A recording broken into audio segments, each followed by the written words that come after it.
Boa tarde, pessoal. Esperar um pouquinho para começar, como sempre, né? 2, 3 minutos. Na hora que for começar, eu sempre retiro aqui os comentários, mas é porque melhora a conexão. Então, se vocês sabem de alguém que gostaria de assistir essa live sobre esse problema do suposto caso de poliomielite, entender, clica aqui, ó, nesse compartilhar e compartilha essa live antes que eu comece, né? Que aí depois ficam perguntando, vai deixar gravado? Vou deixar gravado, mas é importante vocês participarem ao vivo, né? Então, clica aqui, ó, compartilhar, um minutinho eu começo. Boa tarde aí para todo mundo que está entrando, mas compartilhem aí. É muito importante porque eu falo que além de tentar esclarecer melhor essa situação, hoje vocês vão aprender um pouco como lidar com essas notícias que chegam, e elas chegam de forma muito, digamos assim, apressada, e a gente tem que ter um pouquinho de maturidade, especialmente os profissionais de saúde que eu estou falando aqui, para passar para frente as informações e ler direitinho o que está vindo de informação aí nos grupos de WhatsApp, né? Eu recebi essa documentação ontem, li com calma, e aí a gente foi bastante, digamos assim, prudente de tentar esperar um pouquinho, e hoje, quando eu vi a informação bem, digamos assim, esclarecida, eu resolvi vir aqui para trazer essa informação correta para vocês, tá? Então, acho que já deu tempo suficiente. Vou tirar aqui os comentários, tá? E para a gente começar, deixa eu colocar aqui. Sempre agora eu vou colocar uns slidezinhos, porque eu acho que fica melhor para vocês acompanharem as informações, né? Então, essa live hoje eu vou falar um pouco sobre isso, né? A poliomielite está de volta realmente ao Brasil. As pessoas ontem, quando começaram a surgir as notícias, elas estavam afirmando que existia um caso de poliomielite notificado no estado do Pará, né? E aí eu, muito preocupado com essa situação, e de fato, se isso estivesse ocorrendo, seria extremamente preocupante. A situação não deixa de ser preocupante por outros motivos que eu vou explicar, mas se isso fosse confirmado de fato, um caso de poliomielite, de paralisia flácida aguda, secundária ao poliovírus, notificado no Brasil, poliovírus selvagem, eu garanto a vocês que isso seria manchete mundial, não seria só manchete no Brasil, tá? Então, eu vou falar um pouco hoje sobre esses documentos, tentar mostrar o que eles estão trazendo, né? Esses dois documentos que eu vou mostrar hoje, e deixar vocês mais esclarecidos a respeito dessa situação. Então, deixa eu passar aqui o próximo, tá? Então, vamos lá. Parte 1. O documento inicial, né? Porque eu chamei isso? Porque esse foi o primeiro documento que rodou. Eu acho que eu recebi esse documento ontem à tarde, se eu não me engano, em mais de um grupo de WhatsApp de profissionais que eu participo. E ao contrário do que muita gente faz pelo jeito, porque tem gente que comenta tipo 1 minuto depois que o documento foi postado. Eu digo, essa pessoa não parou para ler o documento, né? Eu parei, li o documento inteiro, né? É um documento que foi divulgado pelo Centro de Informações Epidemiológicas em Vigilância em Saúde do Estado do Pará, da Secretaria de Saúde Pública do Pará, uma comunicação de risco número 3, que foi feita, né, em 5/10, mas ontem que efetivamente ela foi divulgada, né? E o assunto desse documento, vocês podem ver aí, depois eu vou disponibilizar o documento, detecção do vírus da poliomielite, Sabin-like 3, no estado do Pará, tá? Então, deixa eu resumir aqui no próximo slide o que diz esse documento para vocês entenderem junto comigo, tá? Então, a primeira coisa, esse documento mostra que em 5 de outubro eles receberam um resultado do laboratório do Instituto Evandro Chagas, né, que é um dos maiores institutos, se não for um dos maiores, que trabalha com essa parte de vigilância epidemiológica, patógenos no Brasil.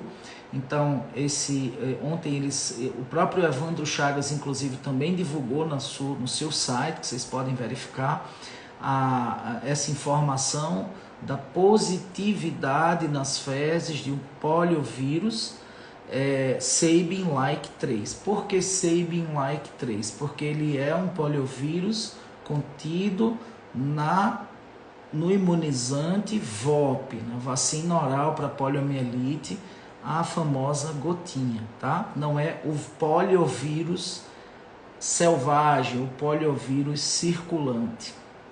Uma criança masculino de 3 anos de idade, do município de Santo Antônio, Tauá, no nordeste do Pará, que no dia 21 de agosto, após a aplicação da VOP e da tríplice viral, 24 horas após, apresentou sintomas de febre, dores musculares, dores no corpo e evoluiu com uma progressiva paralisia flácida aguda nos membros inferiores. Tá? Nisso, no dia 10 de setembro, essa criança realmente teve uma evolução mais intensa, com perda de força nos membros inferiores e, por esse motivo, não conseguia ficar em pé. Tá? O detalhe que esse documento traz é que quando foi avaliado o status de imunização dessa criança, ela não tinha doses da vacina inativada, chamada VIP, prévias. Então ele não tinha nenhuma dose de VIP prévia, essa informação é extremamente importante. E tinha 2 doses prévias de vacina oral para polio, da VOP, né? Não sei, não se explica quando seria, mas eu vou lembrar aqui que no calendário do SUS nós prevemos 2 doses de VOP na rotina, que é um reforço aos 15 meses e um aos 4 anos de idade, afora o da campanha. Como ele tem 3 anos, eu não entendi muito bem se talvez foi incluída essa dose prévia, né, atual, e uma anterior com 1 ano e 3 meses, tá? E que o quadro dessa criança, ele prosseguia em investigação.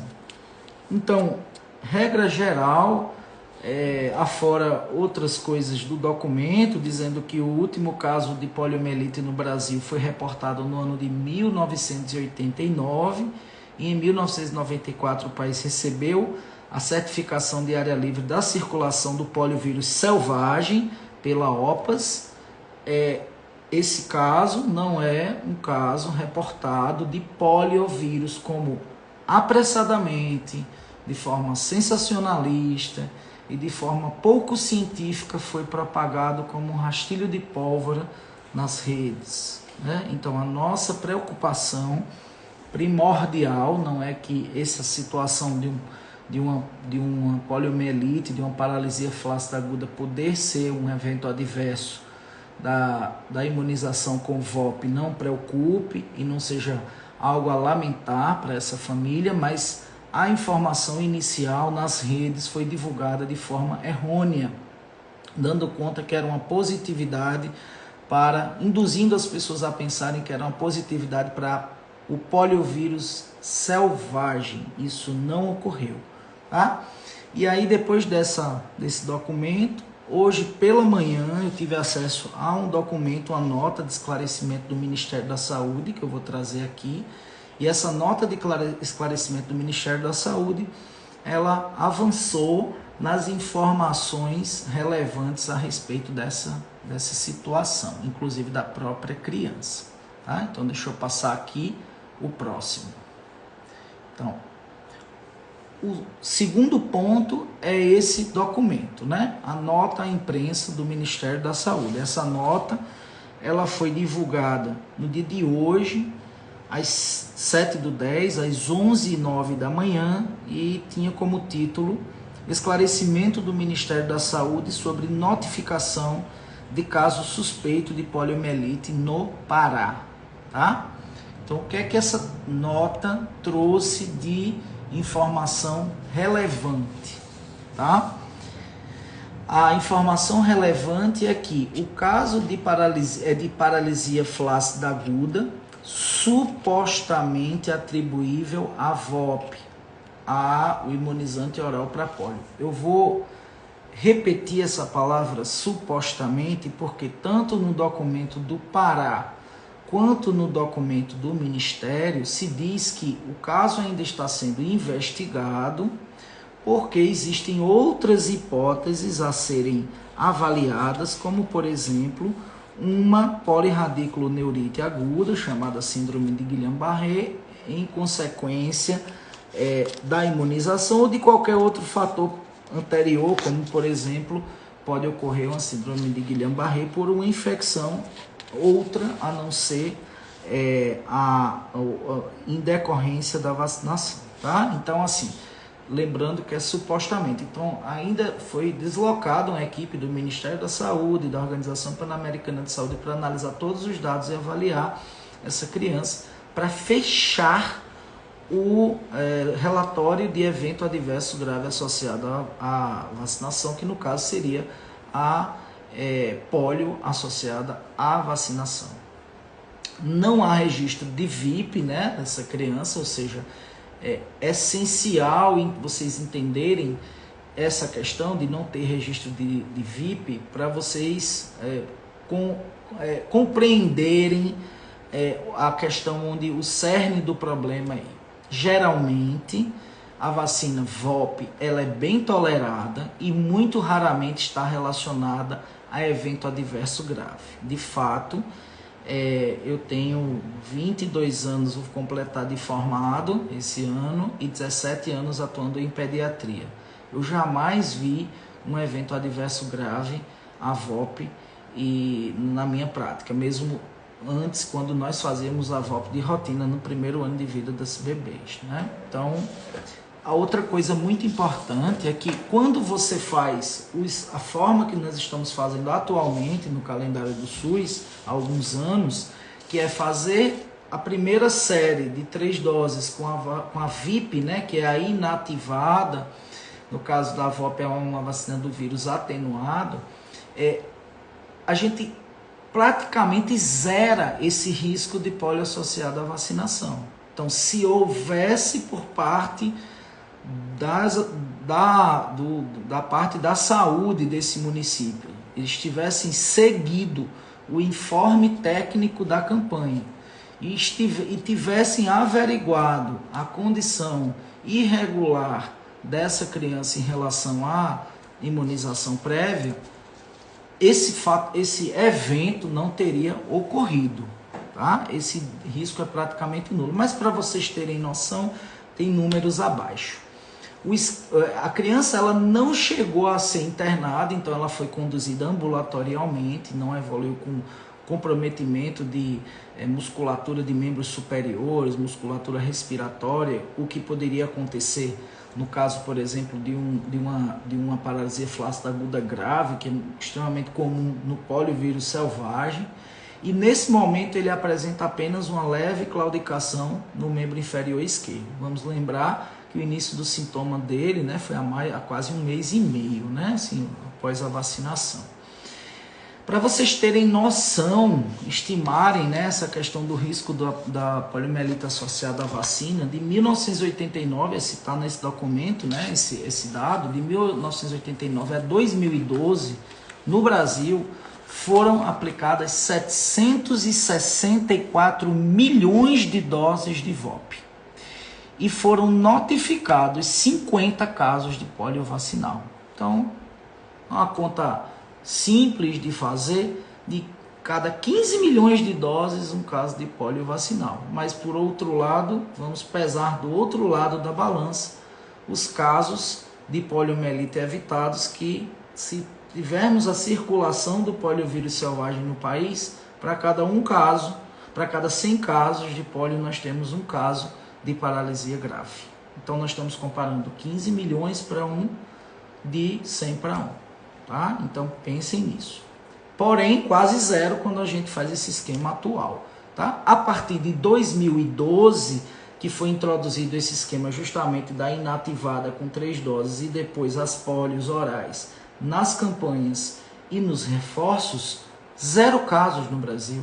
Então, de 2012 para cá, com esse esquema alternativo, né? É um esquema chamado de transição para que um dia nós tenhamos só feita a VIP nas crianças, que é no caso na rede privada é recomendado assim, 0 casos. Ah, mas meu filho, eu não sei, eu já fiz todo o esquema na rede privada, fiquei na dúvida se fazia nessa campanha ou não. O que é que o senhor diz? Eu já dizia, não tem problema de fazer se seu filho tem esquema completo da VIP. O risco de ter polio vacinal tendo 3 doses de VIP prévia chega a 0, é praticamente 0. O que esses números provam, né? A partir de 2012, introduziu-se a VIP, continua a VOP nos esquemas de reforço e campanha e não teve mais nenhum caso. Esse é o primeiro caso associado. E justamente por quê, minha gente? Porque não foi verificado o status de imunização dessa criança, porque nós temos uma baixa cobertura, ela é uma prova dessa baixa cobertura, da busca ativa por parte das autoridades, das equipes de saúde em atualizar os calendários das crianças, de mostrar essa importância do combate às fake news sobre vacina, do combate aos grupos anti-vacinas que trazem, eles estão pegando essa informação, já estão, digamos assim, retorcendo essa informação sem trazer esses dados para vocês. E lembrando que essa cepa, CB-like 3, ela não é transmissível.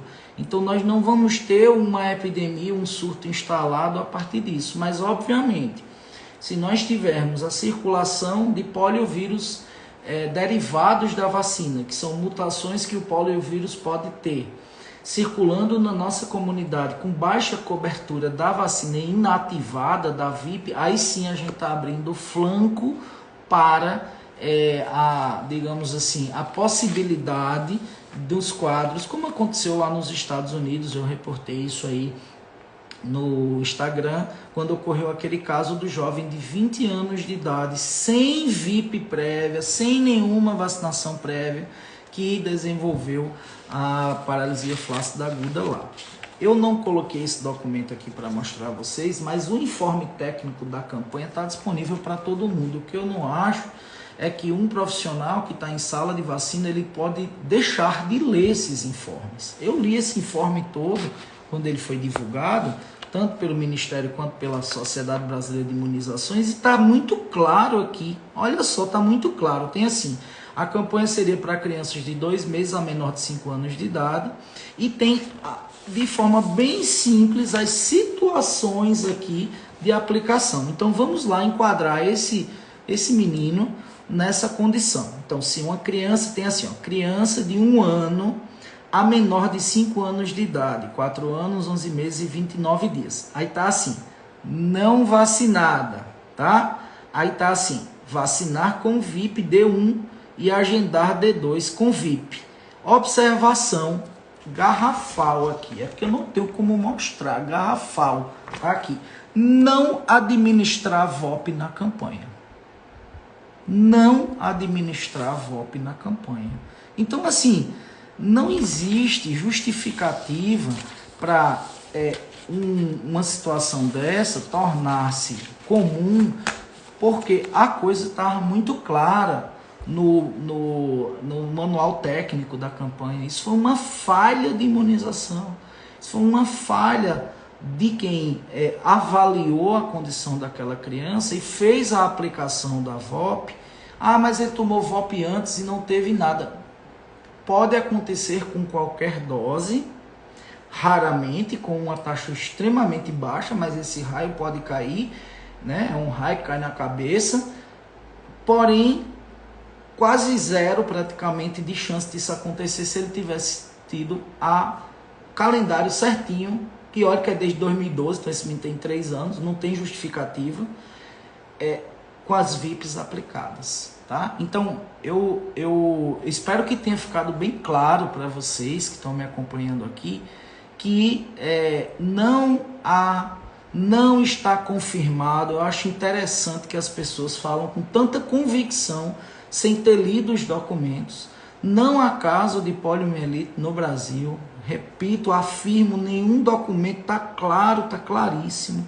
Quem quiser ter acesso a esses 2 documentos, já está lá postado no meu canal, do TG, eu não posso nem falar o nome aqui, senão não vou entregar essa live. Mas está aqui tá aqui o endereço, https://t.me/Dr. Flávio Pediatra. Lá tem muita coisa, eu sempre compartilho os documentos e etc. E tem esses 2 documentos para vocês verem, certo? Então, eu vou abrir aqui, vou voltar aqui, parar de compartilhar e vou abrir os comentários só para ter esse feedback de vocês. Eu acho que agora ficou bem claro, né? Então, interessantemente, quando eu publiquei isso aí, teve pessoas que foram lá e afirmaram com toda a convicção do mundo que tinha tido um caso de poliomielite positivo no Brasil, onde já existiam esses 2 documentos oficiais do Pará e do próprio Ministério da Saúde, afirmando com o laboratório Evandro Chagas, colocando que era um SABE-like 3. Então, minha gente, vamos começar a receber essas informações e eu falo digerir a informação antes de passar para frente, antes de dar opiniões, porque para que eu viesse aqui agora trazer essas informações para vocês, eu li tudo isso. É muito irresponsável quem coloca uma informação dessa, deixando vocês extremamente ansiosos. E o compromisso meu como profissional de saúde, e eu estou muito escolado nisso, porque quem me acompanha aqui sabe, os 2 anos dessa crise sanitária, todo dia eu recebia desinformação e fake news e vinha aqui e desbancava essas fake news. E eu não estou aqui para julgar A ou B, mas dizer assim, quantas vezes eu engoli seco gente dizendo que eu estava compartilhando informações errôneas. E ao longo do tempo eu fui vendo que eu sempre estava na linha das coisas certas, né? Então, fiquem tranquilos, ao mesmo tempo, lembrem-se, o esquema básico para uma criança vamos falar do SUS, né? 3 doses aos 2, 4 e 6 meses da inativada da VIP. Então, nenhuma criança sem ter as 3 doses de VIP poderá ou deverá tomar a gotinha.